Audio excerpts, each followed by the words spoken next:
Армысыздар, құрметті Q-Sport арнасының көрермендері. Бүгін бізде қонақта Елімай футбол клубының ойыншысы Әділбек Жұмаханов. Әділбек, қайырлы күн. Ассалаумағалейкум. Көңіл күйі қалай? Өте жақсы, рахмет, өздеріңізде. Жақсы, барлық ойдағыдай. Енді қазір біздің дайындаған сұрақтарымыз бар, соған жауап бере кетсеңіз. Жалпы футболға қалай қызықтың, Атырауға қалай келдің? Футболға кішкентай кезімнен қызыққам. Өзімнің әкемде футболдың фанаты десек те болады. Өзінің арманы болған, кішкентай арманы. Ол арманы жете алмаған соң оны баласына тіледі ғой деп ойлаймын өзімнің. Енді Аллахтың қалауымен 10 жасымда үй жақтағы өзімнің достарыммен футбол академиясына барып, Атырау футбол клубының академиясына қабылдандым. Сол жерден енді қазірге дейін жалғасты деп ойлаймын. Жақсы. Өткен маусымда қорытындылайық. Сен үшін ең есте қалған 3 оқиғаны атай аласың ба? Есте қалған 3 оқиға дейсіз ба? Банағыдай енді самый ең маңыздысы финал деп айта аламын, алдыңғы жылы өткен. Басқа да ондай жақсы заттар. Тек бірақ оқиғалар. Бірақ оқиғалар. Мен просто карьерамда ең маңызды сәттердің бірі болды. Өткен маусымда Атырау сапында 2 пенальти соқтың. 11 метрлік нүктеден суға жиі мүмкіндік берілді ме? 11 метрлік енді пенальтиді Виталий Леонидович Жуковский мырза маған тапсырды деп айта аламын. Сол кезде командада сеніп, әріптестеріміз тоже 11 метрді маған тапсырған сол кезде. Жақсы. Атырау Қазақстан кубогының финалына шықты. Сол жолдағы басты кезеңдерді айтып берші. Финалда трофейге жақын болдыңдар, бірақ соңғы минуттарда барлығы өзгеріске ұшырады. Оған не себеп деп ойлайсың? Оған не себеп деп ойлағанда енді кішкене сәттілік жетіспеді деп ойлаймын сол кезде. Енді біз финалға дейін SD Family командасымен ойнадық. Одан кейін 1-4 Қайратпен ойнадық. Табол командаларымен ойнап жеңіске жетіп финалға жеттік. Енді біздің өзіміздің арманымыз сол кубокта Атырауға әкелу керек болды ұзақ уақыттан кейін. Бірақ енді кішкене сәттілік жетіспеді деп ойлаймын сол кезде. Елімайға ауысқаныңа 1 ай болды. Командадағы атмосфера қалай, көңілінен шығып жатыр ма? Командадағы атмосфера өте керемет. Командадағы балалармен тіл табысып жатырық деп ойлаймын. Уже сбордың басынан бастап жақсы қарсы алды. Бәрі жақсы. Елімайға ауысу туралы шешімді қалай қабылдадың? Неге Елімай? Енді Елімай банағыдай отпуск дейді ғой бізде. Сол кезде команданың бас бапкері Андрей Владимирович Карповичтің өзі звондап, өзінің ұсынысын білдірді, қызығушылығын. Маған да өзіме Елімай командасының алға қойған мақсаттары өзіме ұнады. Мен бұл шешімді ата-анамен ақылдаса келе қабылдадым деп ойлаймын. Сенің жалпы осы футболдық мансабында Бельгия клубтары қызығушылық танытты деген ақпараттар бар. Нақты ұсыныстар болды ма? Атап айтсаң қай клубқа? Нақты ұсыныстар дегенде маған предложение келген, ол шындық, рас. Бұл Атырау командасының руководствосы Алишер Абсалям Ерболатовичтің айтуы бойынша ұсыныстар Бельгияның чемпионатының Суперлига, жоғары лигасы дейді ғой. Сол жақтан Корт-трек дейтін командадан келген, енді ұсыныс болып келген, маған контракты ешкім жіберген жоқ ол кезде. Демек дайын контракт болған жоқ, бірақ ұсыныс болды, иә? Ұсыныс болған білемін. Жақсы, рахмет. Болашақта Еуропада ойнауға дайынсың ба? Иә, әрине, ол әрбір қазақстандық, әрбір футболмен айналысатын баланың арманы деп ойлаймын. Енді Аллах қаласа бұйырып жатса тағы да әрине өз арманыма соған жұмыс істеп жетем деп ойлаймын. Енді бала кезінде ойнауды армандаған 3 клубты атасың.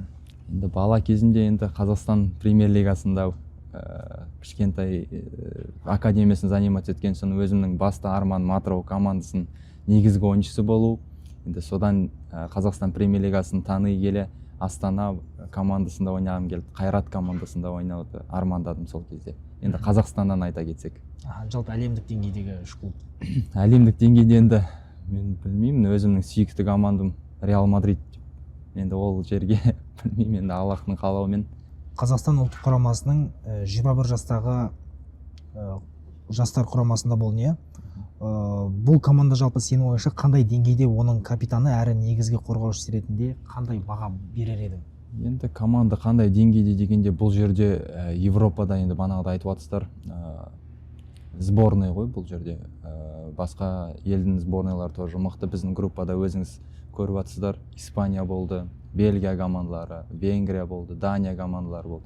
Бұл үлкен сборныйлар ғой. Бұл жердің жастары бар, біздің жастар. Енді бізде бұл жерде кішкене қалай айтсам болады, тәжірибе дейді, бағанағы международный опыт жетпеді деп ойлаймын.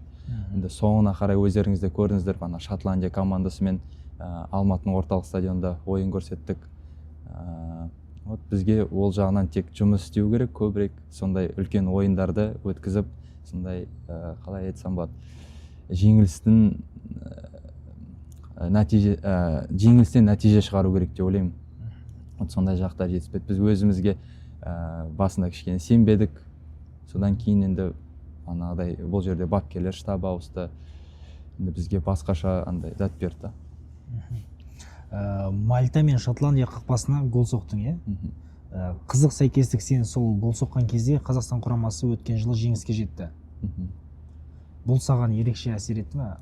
Енді әрине бұл жерде ұлттық құрамада жастар командасында болсын, гол соққан өте жақсы ощущение да. Өзім қуаныштымын. Тағы да бір маңызды оқиға, ұлттық құрамада дебют жасадың өткен жылы. Сол ойында сен Австрияға қарсы ойнадың. Қандай әсерде болдың Австрияға қарсы шыққанда?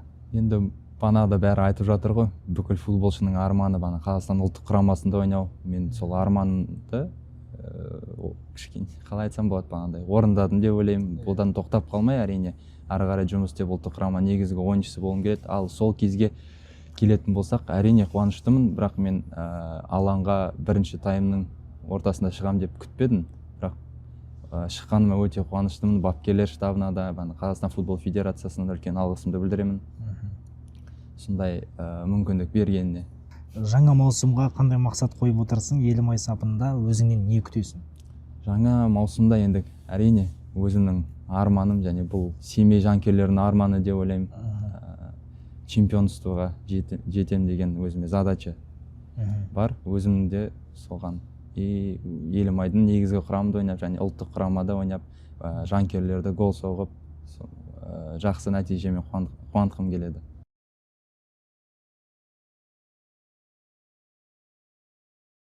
Отандық футболға не жетіспейді?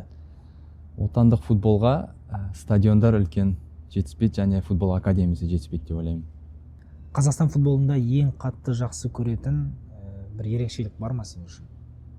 Қазақстанда ең жақсы көретін жанкүйерлердің қолдауы деп ойлаймын. Ақтөбедегі, Семейдегі, ең бірінші Семейдегі, сосын Ақтөбедегі деп айтамын. Қазақстандағы ең талантты футболшы кім деп ойлайсың? Бауыржан Исламхан. Қазақстан қашан әлем чемпионатына шығады? Енді соған жұмыс істеп жатыр барлығы. Бүкіл Қазақстан күтуде бұны. Қазақстандағы ең үздік стадион қайсы? Алматының орталық стадионы. Не үшін? Бағанағыдай алаң дейді ғой, алаң өте европейский стандартқа сәйкес деп ойлайсың? Иә. Мансабың үшін ең көп алғыс айтатын адам кім? Адам деп айта алмаймын, мен бірінші Аллаға, екінші ата-анама, адамдардың. Егер футболшы болмасаң, кім болар едің? Кішкентай кезімде арманы пилот болды. Қалай айтсам болады? Пилот болатын шығар. Ұшқыш болған. Иә, ұшқыш, иә.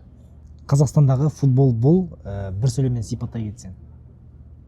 Қазақстанда футбол бұл ол қиын сұрақ. Өте қиын сұрақ. Бір сөзбен сипаттауға келмей ме? Жоқ, бір сөзбен келмейді. Жас футболшылар үшін жиі кездесетін ең қиындық атап кетсең.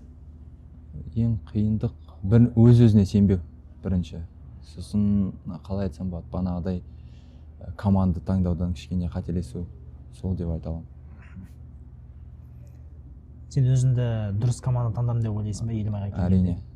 Қандай сезім болды? Сезім, мен бағанағыдай айтып жатырмын ғой, келісім шартқа қол қойғанда өзімді чемпионский командаға өттім деген сезім болды. футбол алаңындағы ең басты ереже қандай? Қарсыластарға құрмет көрсету и қарсыластарды жеңу.